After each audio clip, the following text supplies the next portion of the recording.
ఒకవైపు petrol, diesel వైపు మీద కూడా రేట్లు పెంచేశారు. ఈ రోజు కూడా మళ్ళీ 81 పైసా 97 పైసలు డీజిల్ మీద పెంచారు. మరి ఇటువంటి సిచ్యువేషన్ లో మీ ఆటో వాళ్ళ పరిస్థితి ఏ విధంగా ఉంటుంది? చాలా ఘోరంగా ఉన్నది. ఇట్లా బుకింగ్స్ కూడా ర్యాపిడో, ఊబర్ గానీ, ఓలా గానీ ఏం అమౌంట్లు ఇవ్వట్లేదు వాళ్ళు కూడా. ఇవాళ సాటర్డే కాబట్టి ఇంకా మొత్తమే లేదు గిరాక. చాలా ఘోరం ఉంది. ఇప్పుడు గ్యాస్ రేటు చూసుకుంటే పర్ లీటర్ ₹100 ఇస్తున్నాడు.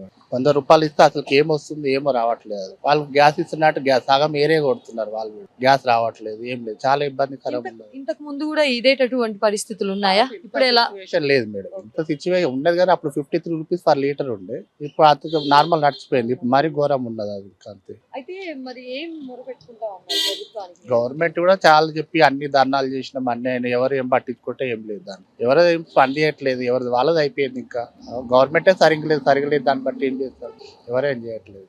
సో అలా ఉంది మీ పరిస్థితి. చాలా ఘోరం. ఇల్లు కిరాయి కట్టుకోవడం, పిల్లలు చదివి ఎందుకన్నా ఇప్పుడే అంటే ఈ కాంగ్రెస్ ప్రభుత్వం వచ్చిన తర్వాత ఆటో వాళ్ళకు కూడా మేము కొంత చేయూత చేస్తాము, సహాయం అందిస్తామని చెప్పిండ్రు. మరి అవి ఇచ్చారా మీకు? ఏమి ఇవ్వలేదు, ఏం రాలేదు ఇప్పటి వరకు అయితే. స్కీమ్ బండ్లు అన్ని ఇచ్చినారు కానీ అవి కూడా అంత పెద్దగా ఏం లేదు దాంట్లో కూడా. సో మొత్తంగా ఇప్పుడు కాంగ్రెస్ వచ్చిన తర్వాత ఆటో వాళ్ళ పరిస్థితి ఈ విధంగా ఉందా? ఇంతకు ముందు బీఆర్ఎస్ ప్రభుత్వంలో కూడా ఇదే విధంగా ఉందా? లేదు మేడం, బీఆర్ఎస్ లో పర్వాలేదు, నడిచింది అన్ని విధాలుగా, అన్ని రంగాల్లో నడిచింది. కాంగ్రెస్ వచ్చిన ఫ్రీ బస్ పెట్టలో చాలా ఎఫెక్ట్ అయిపోయింది. చాలా ఎఫెక్ట్ అంటే ఎఫెక్ట్ అయిపోయింది. ఈ ఇబ్బందులు మీ కుటుంబం మీద కూడా పడతాయా? చాలా భారం పడుతుంది. ఇప్పుడు ఆటో 500 కట్టుకోవాలి, ఇల్లు కిరాయిలు కట్టుకోవాలి, పిల్లలు చదివించుకోవాలి, కడుపుకి తినాలి. నేనైతే కడుపుకే తినాలి కదా, అవన్నీ వెళ్ళాలి కదా. ఏం క్వశ్చన్ చేద్దాం అనుకుంటున్నారు మీరు ప్రభుత్వాన్ని? ఏమి మేడం, గవర్నమెంట్ స్పందించి అన్ని చేయాలంటే బాగుంటుంది కానీ ఎవరు స్పందిస్తున్నారు? ఇప్పుడు ఆ మోడీ ఉన్నాడు, ఆయన ఇద్దామని ఇద్దాలకు రేట్లు పెంచేస్తుంది వాళ్ళు కూడా.